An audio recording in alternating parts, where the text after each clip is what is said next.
परिवर्तनीय एकादशी व्रत कथा। नमस्कार दोस्तों, मैं लेकर आई हूँ परिवर्तनीय एकादशी व्रत कथा। मुझे उम्मीद है कि आपको पसंद आएगी, तो आप हमारी कहानी को पूरी सुनिएगा। तो हम कहानी शुरू करते हैं।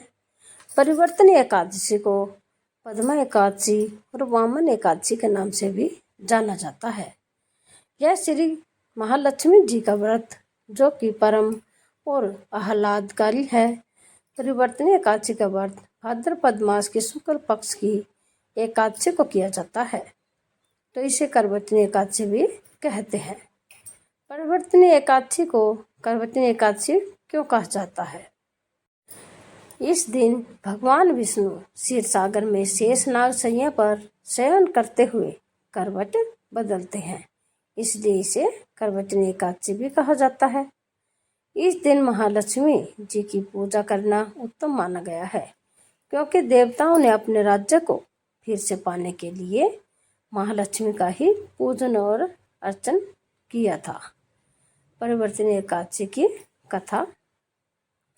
पौराणिक कथाओं के अनुसार एक बार युधिष्ठिर ने भाद्रपद के शुक्ल पक्ष की एकादशी का नाम, देवता और पूजा विधि के बारे में पूछा।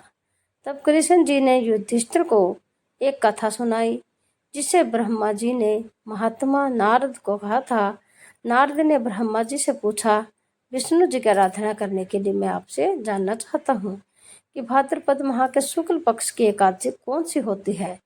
ब्रह्मा जी ने कहा, आपने मुझे उत्तम प्रश्न किया है। भादो माह के शुक्ल पक्ष की एकादशी को पद्मा के नाम से जाना जाता है। उस दिन भगवान हरिकेश के पूजा की जाती है। सूर्यवंश मान्यता नामक एक चक्रवर्ती सत्याप्रति गौर प्रतापी राज ऋषि हो गए। उनके राज्य में अकाल नहीं पड़ता था, प्रजा को मानसिक चिंताएं नहीं सताती थी, व्याधियों का प्रकोप भी नहीं था कि प्रजा निर्भय और आर्थिक रूप से धन समृद्ध थी। महाराज के कोष में केवल ईमानदारी से अर्जित धन ही था। उनके राज्य में समस्त वर्णों और आश्रमों के लोग अपने अपने धर्म में लगे रहते थे। मानधाता के राज्य की भूमि कामधेनु के समान फल देने वाली थी। उनके राज्य में प्रजा का जीवन काफी सुखमय था। एक बार किसी कर्म के फल भोग के कारण राज्य में 3 वर्षों तक बारिश नहीं हुई, जिससे भूख से पीड़ित प्रजा नष्ट होने लगी। प्रजा महाराज के पास आकर कहने लगी कि प्रजा की बात सुननी चाहिए। जल भगवान का निवास स्थान है, इसलिए वे नारायण कहलाते हैं। नारायण स्वरूप भगवान विष्णु सर्वव्यापी है। वे ही मेघ स्वरूप होकर वर्षा करते हैं और वर्षा से अन्न पैदा होता है। अन्न से प्रजा जीवित रहती है। महाराज, जिस समय अन्न के बिना प्रजा का नाश हो रहा है, अतः कोई उपाय कीजिए।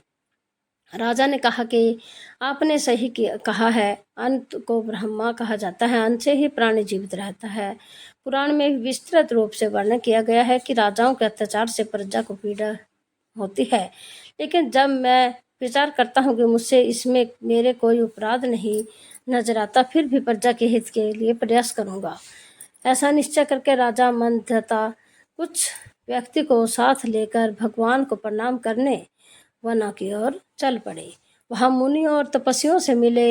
एक दिन उन्हें ब्रह्मपुत्र अंगिरा के दर्शन हुए। उन्हें देखते ही राजा ने दोनों हाथ जोड़कर मुनि के चरणों में प्रणाम किया। मुनि ने भी राजा का अभिवादन स्वीकार किया और राज्य के बारे में पूछा। राजा ने प्रजा का हाल बताकर मुनि के स्वास्थ्य के बारे में पूछा। मुनि ने राजा को आसन और आध्वर्य दिया। मुनि ने राजा के आने का कारण पूछा तो राजा ने बताया कि सब कुछ अच्छा चल रहा था, लेकिन कुछ कारणों से वर्षा का अभाव हो गया। इसकी वजह मुझे नहीं पता। ऋषि अंगिरा बोले, सतयुग सबसे उत्तम युग है। इसमें लोग परमात्मा के चिंतन में लगे रहते हैं।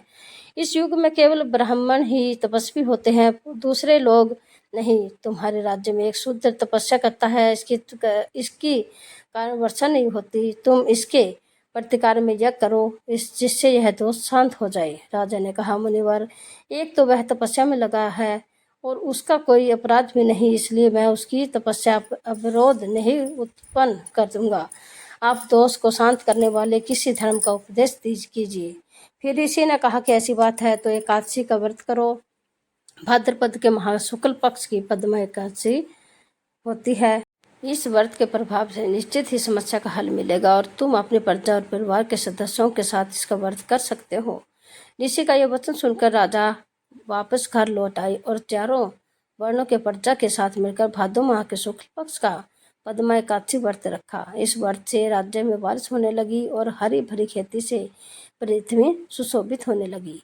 प्रभु श्री कृष्ण ने कहा कि युधिष्ठिर, इस कारण पद्मा यानी परिवर्तनीय एकादशी का व्रत करना चाहिए। इस व्रत कथा को पढ़ने और सुनने से व्यक्ति